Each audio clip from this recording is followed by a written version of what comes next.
Sejam todos e todas bem-vindos e bem-vindas a mais um webinar do programa de pós-graduação na área de meio ambiente. Eu sou a professora Sandra Lopes, coordenadora dos cursos de pós-graduação na área de meio ambiente aqui no Centro Universitário Internacional Uninter. E hoje nós temos a presença da professora Márcia Cristiane Kravetz, que também é professora e tutora dos cursos de pós-graduação na área de meio ambiente. Temos também como convidado o professor Rodrigo Cássio da Silva, que vai entrar dentro de alguns minutos, porque tudo que é feito ao vivo, às vezes acontece de ter um contratempo e tal, mas ele deve estar chegando, nós já vamos também iniciar com ele. Mas hoje nós temos um tema bastante interessante e bastante atual. Vamos falar sobre as exigências atuais para o profissional da área ambiental. O que será que esse profissional busca e tem a intenção de trabalhar? Onde ele atua? Como ele atua? Mas antes de qualquer tema, de falar qualquer atuação que ele possa fazer, nós vamos dar um preâmbulo, eu e a professora Márcia, sobre a área de gestão ambiental. Como ela surgiu, como ela ganhou força, como os temas foram incorporando, por exemplo, educação ambiental, mudanças climáticas, COP26, crise hídrica, contaminação, tudo isso foi ganhando corpo, né? E aí nós vamos fazer uma retrospectiva, eu e a professora, rapidamente, sobre as conferências, o que vai dando, na verdade, corpo para o desenvolvimento sustentável e para a área ambiental. Primeiramente, a Conferência de Estocolmo, que foi lá em junho de 1972. Veja que já tem algum tempo, né, que a área de meio ambiente está sendo falada. E lá, naquela época, reuniu 113 países. E foi o que, afinal, esta conferência? Qual foi o marco dessa conferência de Estocolmo? Foi um marco histórico, por se tratar do primeiro encontro representativo internacional com representantes de várias nações para resolver ou discutir, na verdade, eles não resolvem, eles discutem problemas ambientais. E foi, então, onde foi discutido toda a criação e os princípios para o PNUMA. E o que é esse PNUMA? É o Programa das Nações Unidas para o Meio Ambiente, que hoje rege grande parte das diretrizes do que é implementado dentro do meio ambiente. E também foram tratados algumas coisas, umas pinceladas sobre a poluição atmosférica. E depois disso, então, nós tivemos mais conferências ainda. Por exemplo, olha a colinha, hein, professora? Nós tivemos também a conferência de Tbilisi. A professora Márcia pode falar alguma coisa, onde ocorreu, qual foi o marco principal, que essa é a praia da professora Márcia, Educação Ambiental. Então, boa noite. Estamos aqui dando um apoio para a professora e vamos lá. Então, a conferência de Tbilisi, ela tratou do quê? De assuntos voltados especialmente à educação ambiental, né? Embora, né, muitas surgiram, que foi a contribuição da conferência de Estocolmo, né? Então, foi com base na Estocolmo que Tbilisi veio para dar o suporte para a conferência, né? Que foi a primeira e mais importante para a educação ambiental. Né, foi endossada por 150 países, dentre os quais o Brasil não participou em caráter oficial. Né, então, ficamos devendo aí, né, nesse impulso que teve para a educação ambiental. Não que o Brasil não tenha participado, né, mas oficialmente ele não se colocou, né, nessa conferência. E o que ela foi? Ela foi crucial, professora. Para o quê? Para o desenvolvimento da primeira fase do Programa Internacional de Educação Ambiental, o PIER, né? Que foi inicialmente sugerido na Conferência de Estocolmo, mas vejam, gente, a Conferência de Estocolmo foi em 72 e Tbilisi foi em 77. Então, aí são 5 anos, mas em Tbilisi que eles vão surgir com algumas coisas em 77. Então, foi iniciada, então, essa conferência, né, para resolver as questões ambientais, colocando algumas coisas, organizando algumas coisas e algumas recomendações justamente para a educação ambiental vir a tomar forma nos dias que nós temos hoje. Claro, muitas coisas foram complementando, muita legislação foi surgindo, mas foi lá atrás que tudo começou com a educação ambiental e que faz parte do gestor ambiental, que faz parte de todas, engloba, né, professora? É uma interdisciplinaridade para todas as outras áreas do meio ambiente, né, a educação ambiental. Exatamente, ela é a base realmente para todos os outros encontros, conferências, até mesmo COP, que está tão na moda agora, tão em evidência, né? A educação ambiental ela vem justamente para dar esse suporte, né? E a partir dessa educação ambiental e dessas conferências que foram citadas, é que foi idealizado, então, o PNUMA, que é o Programa Nacional das Nações Unidas para o Meio Ambiente, que foi promovido em 75, na cidade de Belgrado, na Iugoslávia. E foi escrito, então, um documento muito importante, denominado a Carta de Belgrado, aonde vários países se reuniram, como a professora falou, 150 países, né? Representantes de países, e fizeram e elaboraram, então, diretrizes, documentos para fundamentar a educação ambiental no mundo todo. E cada país levou, né, esta carta ou então este documento e foi customizando e foi adaptando aos países que vivem. Pode falar, professora. E foi justamente com a conferência de Tbilisi, né, que teve as bases da educação ambiental no ensino tanto formal quanto informal, independente da classe e faixa etária, né, e de forma permanente, porque hoje, né, segundo a legislação de educação ambiental, ela faz parte tanto do ensino formal quanto informal. Então, começou lá atrás, em 77, e todos esses anos ainda se trabalha isso, né, então, alguém em algum lugar, em algum ano tinha que começar, né? Então, foi em Tbilisi que começou essa parte da educação ambiental formal e não formal. É importante ressaltar, né, professor, essa parte, porque, tem na escola, mas começou quando, né? Então, foi justamente nessa conferência que deu todas as bases para a educação ambiental. Exatamente, bem lembrado, professora. E assim, e no Brasil, então, quando iniciou isso daí, né? Quando iniciou esse programa de educação ambiental, né? Ele foi elaborado pelo Ministério da Educação e foi denominado ecologia, primeiramente. Não era educação ambiental. Começou como uma ecologia e ela tinha uma proposta de ser interdisciplinar, multidisciplinar, transversal, onde podia ser agregada em qualquer disciplina, não é mesmo? Esse é o princípio, realmente, Sim. da educação ambiental. O único problema que o Brasil teve no início, professora, que é quem conhece, quem estuda bastante essa parte de educação ambiental, histórico, um dos autores é o Dias, né? E ele relata que quando o Brasil começou com esse projeto, que se chamava Ecologia, ele voltou a educação ambiental apenas para as ciências biológicas, né? Ele esqueceu do Brasil, né? Esqueceu do restante. Mas, aos pouquinhos, o Brasil foi caminhando para essa educação inter e multidisciplinar, a qual a gente vê hoje, que você pode usar a educação ambiental em matemática, em química, física, né? Deve ser utilizada, né, em toda geografia, então, história, sim, né? Sim, você pode utilizar, né? Basta ter a metodologia e a didática correta, né, para que não fique maçante para o aluno, né? Porque a gente tem que entender também que o aluno precisa estar envolvido nesse processo.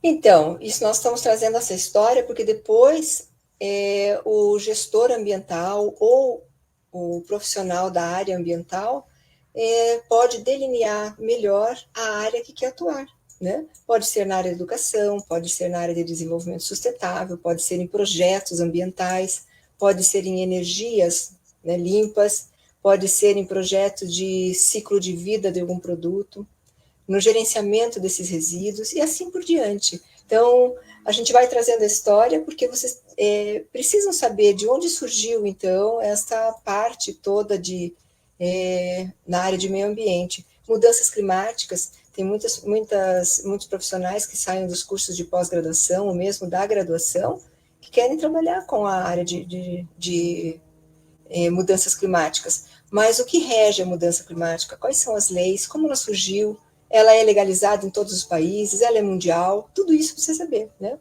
Então, quando a gente falou lá de 87, a gente já vai pular para 92, que é o Rio 92, onde teve a Conferência das Nações Unidas do Meio Ambiente e o Desenvolvimento Sustentável.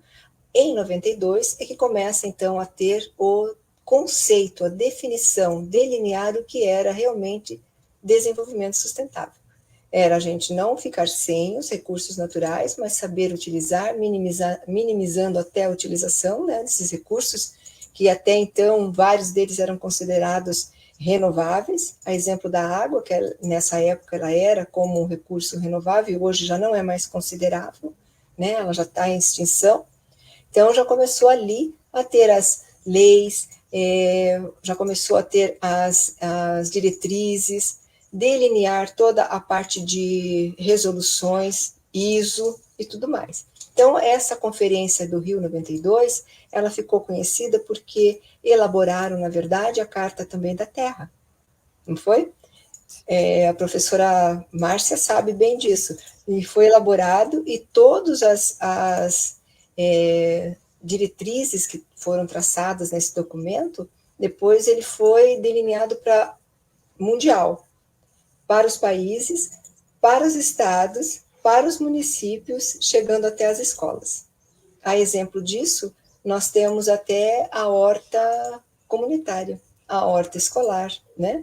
Que tudo isso vem sendo elaborado através dessa conferência do Rio. Aí nós temos também o protocolo de Quioto, né, professora Márcia?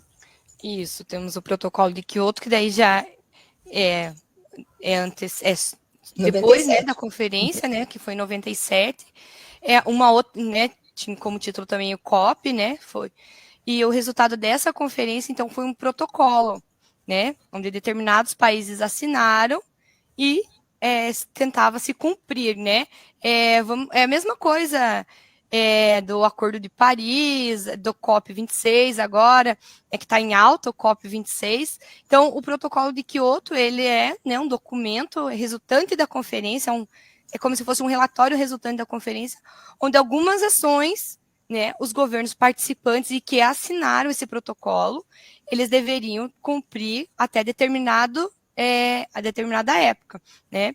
Então, ali teria várias coisas, né? Desde mudança climática, desde estabelecer políticas públicas ambientais. Então, os países teriam que cumprir, né? Mas cumpriram? Será que cumpriram? Os gestores ambientais formados naquela época, que eram bem minoria, né? Bem escassa, era muito difícil. Ainda hoje, né, já se pode dizer, depois de 2000 para cá, né, professora, acho que 2005, 2008, por aí, que começou a alavancar mais a formação em gestão ambiental. Mas até esse período eram poucos, né, então as ações deles nas empresas, porque as empresas têm grande papel na colaboração dos resultados, né, mesma coisa ODS, né? Nós temos até 2030 para cumprir a Agenda 2030, né? Que é um dos... E tá aí, né? 2030 já tá aí. Mas as empresas, as indústrias, elas auxiliam nessa... cumprir as metas, por exemplo, da 2030. E o gestor ambiental inserido naquela empresa é que vai ajudar, né? Que vai colocar os objetivos em prática. Então, como em 97, poucos formados, que a grande maioria era formado em ciências biológicas, geografia, história, e como a gente falou, pouco, estava se inserindo pouco a educação ambiental ainda, né? Estava num processo ainda. Então, muitos não, né? Bastante coisa do protocolo de Quioto não foi cumprido, e com isso vem outros protocolos, com outros nomes, né? Muitos ainda tendem a cumprir o que está no protocolo, mas a questão da emissão do gás carbônico, emissão dos gases, né, que contribuem para o efeito estufa, né? Então, ainda assim, agora nós estamos em 2021, teve o COP26 recentemente, e ainda estamos tentando reduzir as emissões dos gases, né, para o efeito estufa ou para a poluição atmosférica. Mas lá atrás já se pedia para cumprir. Então, assim, é todo um processo. E é aí que entra a formação na área ambiental, né? Você pode ser um gestor, mas você pode ser um biólogo, um geógrafo, com especialização, né? Aproveito aqui, a Exato. Uninter tem várias especializações dentro da área ambiental que vão contribuir para que o aluno formado ou na própria Uninter ou qualquer outra instituição venha ter uma base, um conhecimento para conseguir atender ou mostrar um projeto que atenda todos esses protocolos, né? Porque o protocolo de 97, claro, ele não é o que vai vigorar agora, é o protocolo da COP26, né? É o relatório. Mas é importante conhecer todos os outros protocolos, para ver o que foi alcançado e por que não foi alcançado aqueles protocolos, né? Por que as metas que estavam lá não foram alcançadas e ainda em 2021 nós estamos buscando as mesmas coisas? E será que nós vamos conseguir cumprir as ODS, Agenda 2030, até 2030? Existe um site, né, prof, que tem as metas e quais metas o Brasil tá conseguindo e quais metas o Brasil não vai conseguir e quais metas o Brasil nem está trabalhando nisso.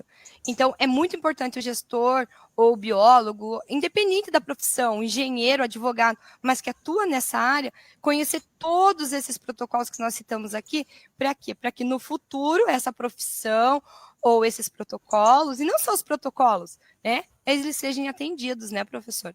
Exatamente, exatamente. E o que é, então, esse protocolo de Kyoto, que a professora falou tanto agora, né? O que foi abordado? Já no protocolo de Kyoto, eles já estavam preocupados com as mudanças climáticas. E também na Conferência de Paris. Mas o que faz com que não dê certo, vamos dizer, ou não fique tão acessível para cumprimento dessas metas? Primeiramente, vários países que são os grandes poluidores, como Estados Unidos, China e Índia, não assinaram, e não assinaram na época, e não assinaram agora novamente para cumprimento dessas metas, né? Assumem um compromisso, mas não assumem ou não assinam para minimizar ou para alcançar essas metas. É apenas um compromisso. Veja, o Brasil, com todas as lacunas que a gente enfrenta, já na Conferência de Paris, até antes, eles assumiram um compromisso de não fabricar mais esses eletros brancos, né, que são a linha branca, tipo geladeira, ar-condicionado, que utilizavam o gás de efeito estufa, o CFC, clorofluorocarbono, era emitido com uma grande porcentagem. A poluição era muito grande, né, para o ar. E hoje já grande parte das fábricas, da produção dessa linha, já não é mais fabricado com esse gás. É uma outra alternativa. Então, é um grande passo. Foi assumido também a melhoria quanto a gerenciamento dos resíduos, a parte de esgotos e tudo mais, né? E assim por diante, né? Quando nós falamos no Brasil em junho que foi feito o marco do saneamento, isso já é uma grande conquista. O saneamento não é somente a água, mas é o esgoto também que é coletado ou não coletado, se quando coletado não é tratado, né? Isso também gera gases de efeito estufa e tudo mais. Mas vamos lá, então, as atribuições que as atribuições que os gestores ambientais, né, podem desenvolver. A professora Márcia vai falar alguma coisa a respeito, né, professora? Vamos lá, então. Então, o que né, o gestor ambiental. Vamos pegar o gestor ambiental, porque né, é o que mais está habituado, né, a seguir a formação nessa área, mas nada impede de outro profissional que tenha qualificação na área ambiental, né? Então, o que pode fazer?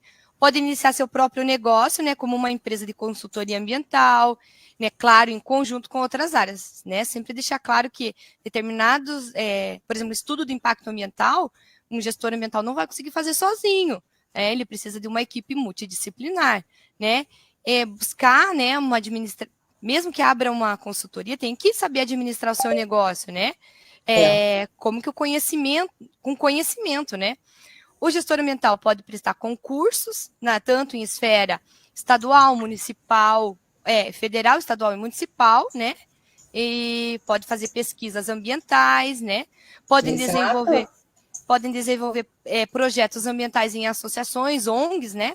Terceiro Uhum. setor, pode fazer parte de programas de educação ambiental, com conscientização ambiental, boas práticas, né? A própria reciclagem dos resíduos, preservação, limpeza dos corpos hídricos, dos oceanos também. Nós temos alguns grupos que a gente vê por aí que fazem a limpeza, então o gestor ambiental pode estar trabalhando com isso também. Podem atuar em empresas do segmento de qualidade e gestão, né? Implantando o famoso SGA, né? Ou participando juntamente no sistema integrado de gestão. É comum, né? É mais comum, eu acho, nas empresas, na indústria, a participação do gestor ambiental na implantação do SGA. Ele é o responsável por estar organizando dentro da empresa, né? Visto que tem as auditorias internas e externas, né? Então, pode fazer isso também. Ele pode implantar um processo de reciclagem, compostagem, aonde?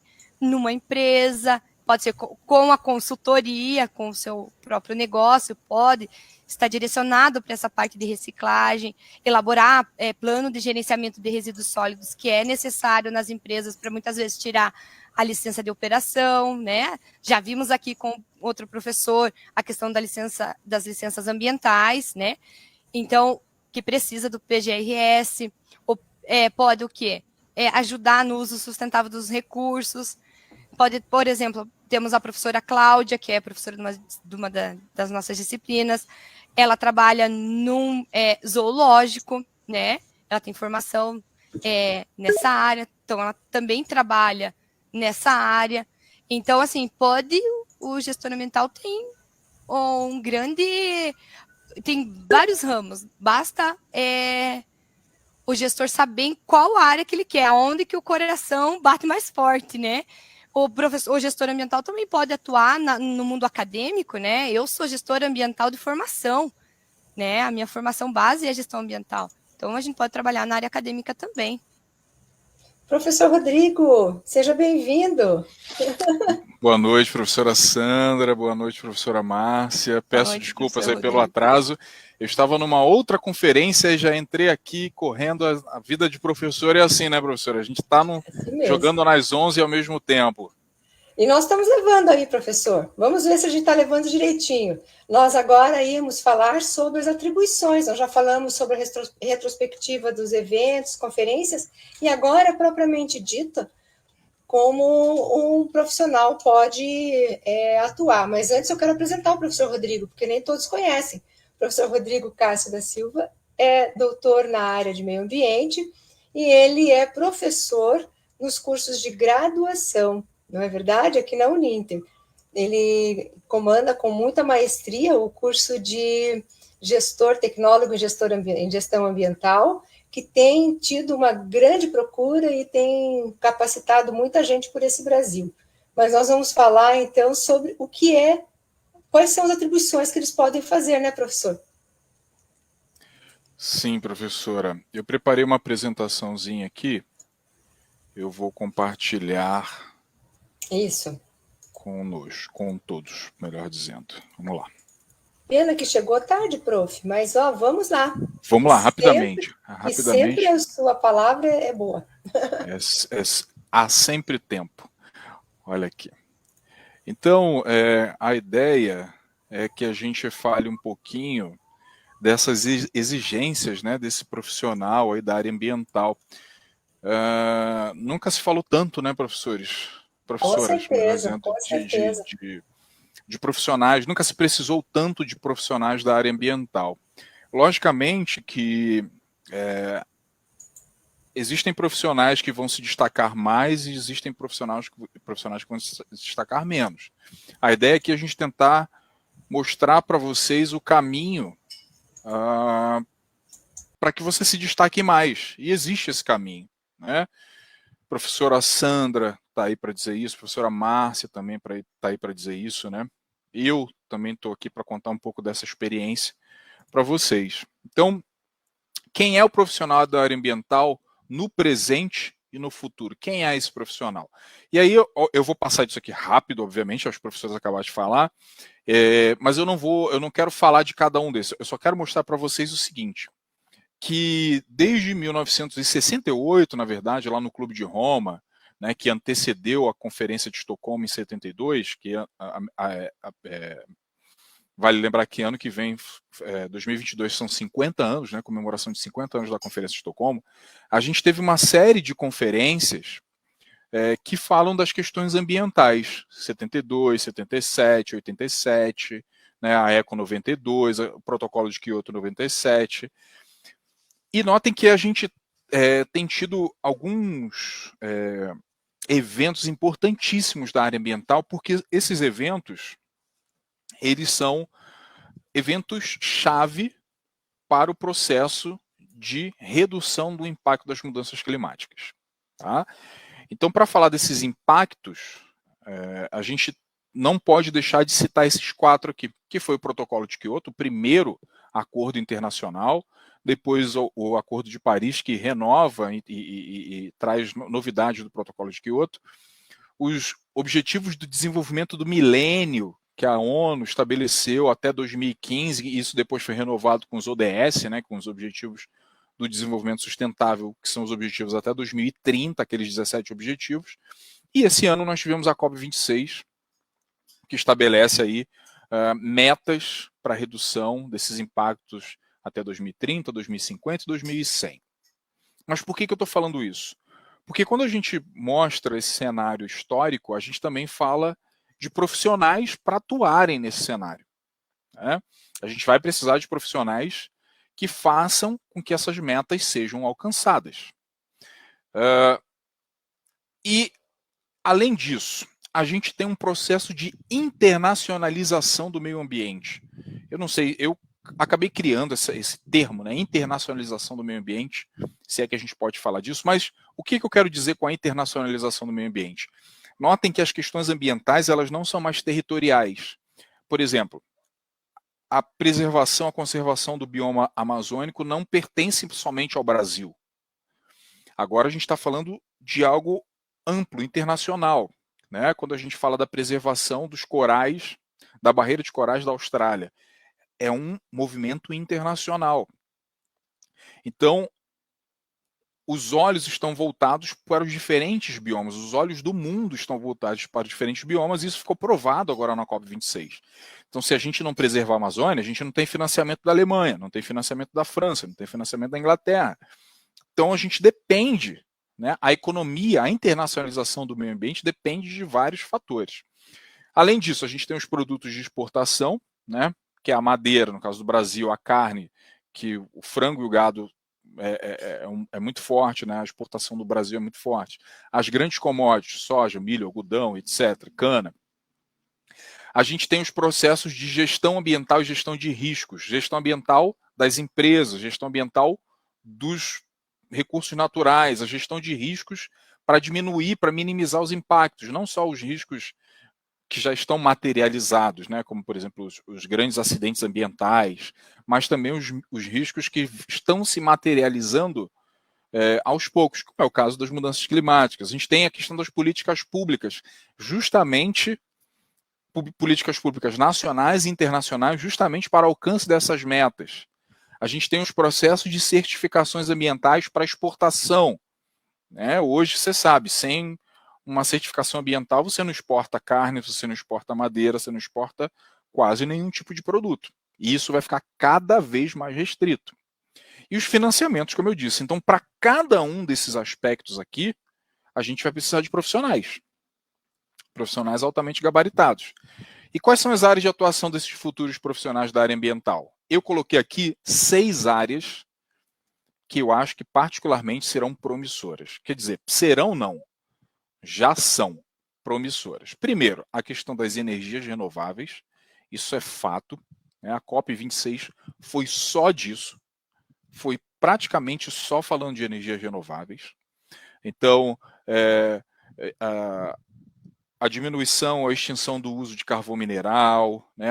A diminuição cada vez mais do uso de combustíveis fósseis, o uso de energias renováveis, como, por exemplo, a energia eólica, energia solar, a energia da biomassa, enfim. Então, essa é uma área que eu julgo ser uma das mais promissoras.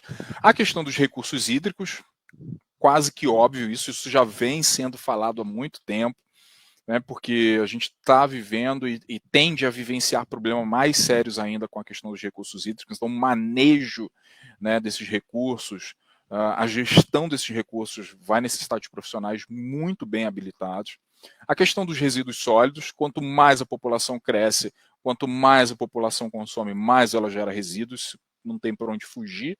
Então, gerir esses recursos é importante, mas também para a geração de energia. Né? A gente tem que começar a reverter esse processo. A questão da fiscalização ambiental, como eu disse, a internacionalização vai exigir fiscalização. O cumprimento das metas da COP26 vai exigir fiscalização. Então, vamos precisar de fiscais. Aliás, professora Márcia e professora Sandra, está aberto aí o edital do IBAMA. Não sei se vocês já estão sabendo, o edital do IBAMA para fiscais em várias regiões do Brasil. Fiquem atentos aí. A educação ambiental e o ativismo ambiental. Olha que interessante, o ativismo ambiental junto com a educação ambiental está crescendo muito. Muito. As ONGs, né, estão se posicionando cada vez mais e estão tendo muito espaço nesse cenário internacional. E a questão das cidades inteligentes e sustentáveis.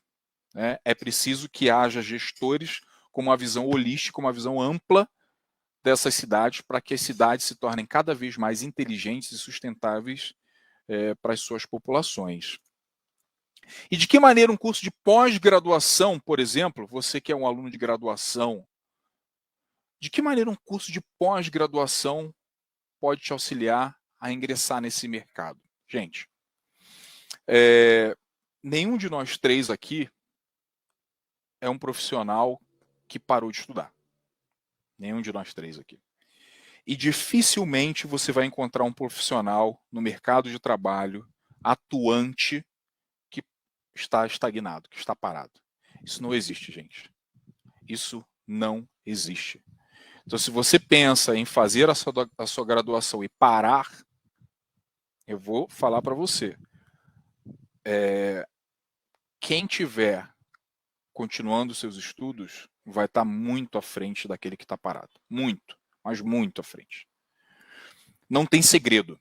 Não tem, gente, não tem como falar para vocês. Talvez na época dos meus pais, na época dos meus avós, assim, fazer uma graduação era algo assim, né? Puxa, fez uma graduação, você vai ter um emprego bom. Hoje, gente, a graduação é apenas um passo para você conseguir algo bacana. Então eu coloquei aqui, ó, os 3 estágios que eu julgo serem importantes num processo de ingresso no mercado de trabalho. Os 3 passos. A graduação, que é o que você já está fazendo. O estágio, gente. O estágio é fundamental, é porta de entrada no mercado de trabalho. Professora Márcia fez estágio, professora Sandra fez estágio, eu fiz estágio. Até postei outro dia, professora Sandra, o meu primeiro salário foi R$245, foi a minha primeira bolsa de iniciação científica. É um estágio. Gente, eu sei que muitos de vocês trabalham, eu sei que muitos de vocês fazem a faculdade e trabalham ao mesmo tempo, mas se você puder fazer um estágio, faça. Isso vai ser um diferencial na sua carreira fundamental. Fundamental, porque é lá que você vai aplicar e você vai conhecer na prática aquilo que você está aprendendo na faculdade. E aí, no finalzinho da graduação, você já está pensando na sua pós-graduação. O que eu quero dizer assim, você deve estar pensando, o professor quer vender curso. Não é isso. Não é isso. Se você pegar o currículo da professora Márcia, o currículo da professora Sandra, vai lá, currículo Lattes, né? Digita lá, Márcia Cristina Cravetes Andrade. Dá uma olhadinha nos cursos, na trajetória acadêmica dela. Bota lá, Sandra Maria Lopes de Souza. Dá uma olhadinha na trajetória. Rodrigo de Cássio da Silva. Dá uma olhadinha na minha trajetória. Nós somos o exemplo prático de que a nossa trajetória foi essa. Graduação, estágio, pós-graduação, mestrado, doutorado. Esse é o caminho, gente. Ah, mas volta para a graduação. Volta para a graduação, né? Muitas vezes faz outra pós-graduação. Isso. Eu estou pensando em fazer outra pós-graduação e eu já tenho doutorado. Entende? Então, assim, porque o mercado vai trazendo demandas de conhecimento, que às vezes, gente, só a internet, só o livro não é o suficiente. Você tem que ter um profissional, ou melhor, você tem que ter profissionais que vão te orientar, né? Orientar, exatamente, professor. E aí o curso de pós-graduação é suficiente. Você vai falar assim, mas eu não quero a carreira acadêmica, então eu não preciso fazer uma pós-graduação, um mestrado, um doutorado. Você está muito enganado. Você está muito enganado. Hoje as empresas, mesmo que não sejam empresas acadêmicas, que são empresas de mercado, multinacionais, exigem de seus profissionais uma pós-graduação, um MBA, às vezes um mestrado profissionalizante, né, professora Márcia? Mestrado profissionalizante, a professora Márcia está fazendo, né?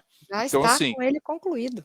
Exatamente, é verdade, porque a gente trabalhava juntos e tá tanto tempo que a gente não se fala, a gente já mudou vai, de setor. Fazendo 1 ano já, professor, já defendi, agora estou no processo para ir para o doutorado, porque a gente não consegue, mesmo que nem o professor falou, né? O mercado precisa desse mercado, dessa demanda, mas não é que a gente, às vezes, não é porque a gente quer atender o mercado, é porque a gente não consegue parar de estudar. Eu penso assim, meu Deus, eu terminei meu mestrado, agora eu vou tentar o doutorado. Mas depois do doutorado, o que eu vou fazer? Porque eu não consigo, eu particularmente, eu nunca, não paro, eu não consigo ficar sem estudar. E a professora Sandra também não, ela está fazendo, terminou uma graduação e agora ela está fazendo outra pós. A gente não consegue parar de estudar. Agora estou fazendo 2 cursos simultâneos, mas eu fiz uma outra graduação. E é mesmo isso que sendo mestre. Né? E é isso que a gente faz, né? A gente atende o mercado, mas a gente continua estudando, né? Porque todo dia, o professor, sabe, todo dia tem informações novas, ainda mais meio ambiente, que é uma coisa que é recurso natural, muda, dinâmico, altera, né? É dinâmico, um processo, exatamente. Gente, nós poderíamos ficar mais 1 hora aqui, mas infelizmente o nosso tempo, professor. Mas olha, antes de despedir e puxar a palavra rapidamente aos outros colegas, entre na página da Uninter, deem uma olhada tanto na graduação quanto na pós-graduação. Nós temos cursos em muitas áreas e supra a necessidade de vários profissionais. Professora Márcia, quero agradecer a sua presença, a sua participação. Imagina, eu que agradeço estar aqui ajudando vocês. Sabe que somos uma equipe, né? Então, precisando, estamos aqui. O professor Rodrigo também. Professora Sandra, muito obrigado. Eu me comprometo a fazer mais uma live para a gente poder fechar esse assunto, mas assim, só fazendo um parênteses rapidinho. Dentro desses profissionais do presente e do futuro que eu coloquei aqui, dê uma olhadinha lá na pós, aproveite que você já está, né, no caminho ali, você tem desconto, etc e tal. Veja os cursos da pós que atendem a esses profissionais que vão ser os profissionais do presente e do futuro. E assim, gente, estudar, a gente não para. Se você escolher esse caminho, estudo. E assim, as oportunidades surgem para quem está preparado. Se você não está preparado, ela vai bater na sua porta e ela vai embora. É assim, dessa forma, tá bom? Exatamente. Obrigado, professores, muito obrigado. Boa noite a todos. Fico feliz de poder contribuir mais uma vez. Obrigada a todos e boa noite. Até a próxima.